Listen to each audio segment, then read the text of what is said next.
Hello students, now we will try to understand the next topic just after how rainbow formed. Rainbow formed हमने अभी किया है, इसके बाद हम अंडरस्टैंड करने की कोशिश करेंगे एटमॉस्फेरिक रिफ्रैक्शन को।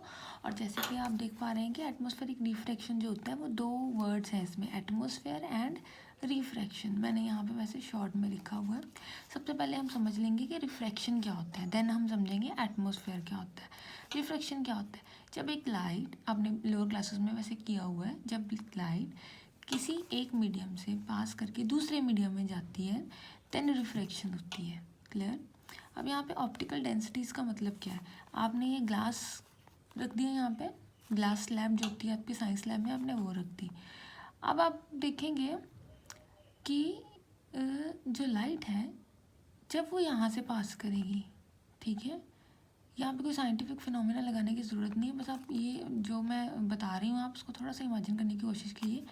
लाइट यहाँ से आएगी, इसमें से पास करेगी और फिर बाहर आ जाएगी। मीडियम हो गए 2, क्यों? यहाँ पे एयर था, यहाँ पे ग्लास है, 2 मीडियम हो गए। तो एयर के पार्टिकल्स में स्पेसेस बहुत ज़्यादा होती हैं और ग्लास सॉलिड फॉर्म में आ गया, इसके बीच में जो पार्टिकल्स होंगे इनमें स्पेसेस जो होंगी वो थोड़ी सी कम होंगी, टाइटली पैक्ड होंगे ये। तो ये हो गया ना, डिफरेंस आ गया ना इनकी डेंसिटीज़ में, तो इसी की बात यहाँ पे की गई है। क्लियर? तो रिफ्रैक्शन आपको पता लग गया, when light travels from one medium to another then refraction occur. होता क्या, जब लाइट एक मीडियम से दूसरे मीडियम में जाती है ना वो थोड़ी सी बेंड हो जाती है। क्लियर? और मैं पूरा टॉपिक भी रिफ्रैक्शन पे एक बनाऊंगी। Next is atmosphere. एटमॉस्फेयर क्या होता है? एटमॉस्फेयर में सबसे पहले आपके दिमाग में आएगा एयर। एयर तो हर जगह होती है, ठीक है, लेकिन जो एयर होती है ना, एयर में जो पार्टिकल्स होते हैं वो क्या होते हैं? रैंडमली मूव करते रहते हैं और सेम टेम्परेचर भी नहीं होता। क्लियर? अब होता क्या है, जो कूल एयर होती है ना, जो ठंडी थोड़ी हवा चलती है जब, वो होती है ऑप्टिकली डेंस। इसका मतलब उसमें पार्टिकल्स जो हैं हॉट एयर के कंपैरेटिव्स ज़्यादा पास होते हैं। जैसे एग्जांपल के तौर पे, अगर ये हॉट एयर है मेरे पास, तो पार्टिकल्स अगर मैंने बनाने हो तो मैं इस तरह से पार्टिकल्स 4 बना देती हूँ।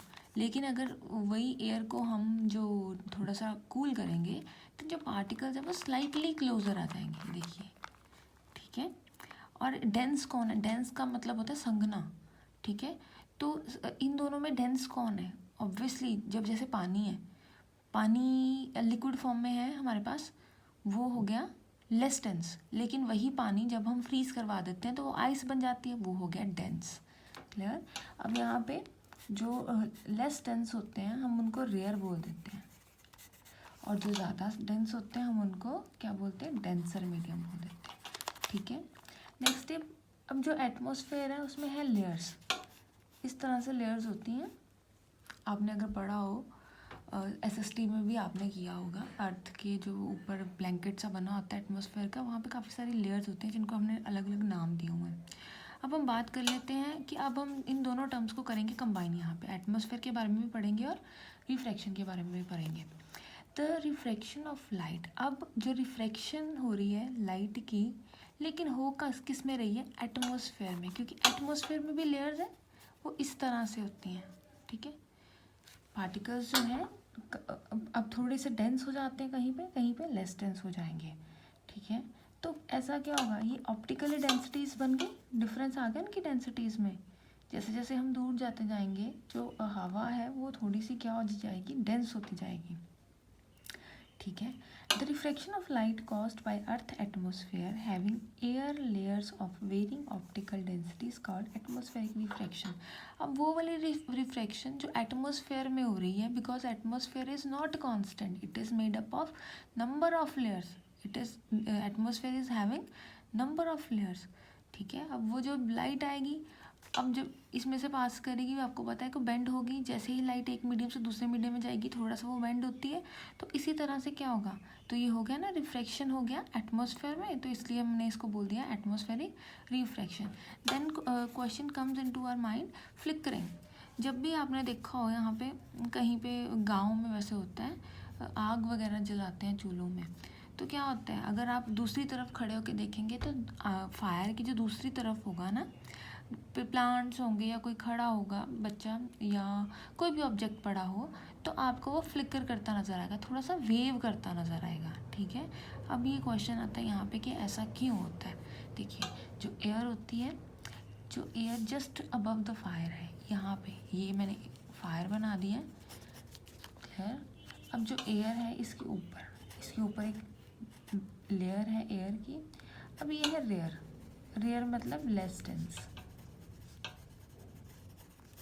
हॉट एयर मैंने पहले भी बताया था लेस डेंस होती है। अब जैसे जैसे हम ऊपर जाते जाएंगे, हवा जो है यहाँ पर, जो एयर जो प्रेजेंट है वो थोड़ी सी कूल डाउन होती जाएगी। बिल्कुल आग के ऊपर हाथ रख लेंगे थोड़ा सा ऊपर, वैसे करना नहीं है ऐसे, लेकिन मैं आपको अपने एक्सपीरियंस से बता रही हूँ कि अगर फायर के ऊपर जस्ट ऊपर हाथ रखेंगे तो थोड़ा सा आपको हॉटनेस फील होगा। तो जैसे जैसे आप हाथ दूर रखते जाएंगे तो आपको वो कूल डाउन होता जाएगा इफेक्ट, ठीक है। तो इसीलिए जो एयर होती है फायर की जस्ट अबव, वो थोड़ी सी हॉट होती है। हॉट होने की वजह से वो हो गई रेयर। अब जैसे जैसे फर्दर अप हम ऊपर ऊपर जाते जाएंगे, वो है डेंसर होती जाएगी। डेंसर क्यों होती जाएगी? क्योंकि वो कूल डाउन होती गई, ठीक है। अब देखिए, अब ऑप्टिकली डेंसिटीज़ का डिफरेंस आ गया। अब जब लाइट आएगी तो ऑटोमेटिकली वो, अब जो लेयर है वो एयर की, इट एक्ट लाइक 2 मीडियम्स, ठीक है। वो 2 मीडियम की तरह काम कर रहा है, तो इसीलिए क्या होगा, रिफ्रैक्शन हो जाएगा। रिफ्रैक्शन होने की वजह से जो है हमें चीज़ें जो है वो फ्लिकर करती हुई नज़र आएंगी। एक मैं आपको और बताना चाहती हूँ, अगर आपके पास ग्लास लैब हो ना साइंस लैब में, तो ग्लास लैब को आप जस्ट इस किसी भी बुक के ऊपर रख के देखना। आप देखोगे कि जो लेटर्स आपको पहले नज़र आ रहे थे, ग्लास स्लैब से देखते हुए लेटर थोड़े से उभरे हुए नज़र आएंगे, तो ये भी रिफ्रैक्शन की वजह से होता है, क्लियर। अब आप ग्लास ले लीजिए कांच के ग्लास में पानी भर लीजिए आधा, और उसमें ऐसे पेंसिल को डिप कर दीजिए, इस तरह से जो है यहाँ पे पेंसिल लगा दीजिए। अब आप उसको बाहर की तरफ से देखेंगे ना, ग्लास को सामने रख दीजिए। अब इस तरफ से जब आप देखेंगे तो आप देखेंगे पेंसिल आपको थोड़ी सी बेंट नज़र आएगी। ये भी किसकी वजह से होता है? ये भी एटमॉस्फेरिक रिफ्रैक्शन की वजह से होता है, ठीक है। अब मैं आपको एक एक्टिविटी इंक्लूड करती हूँ इसके बाद, please watch it. Thank you.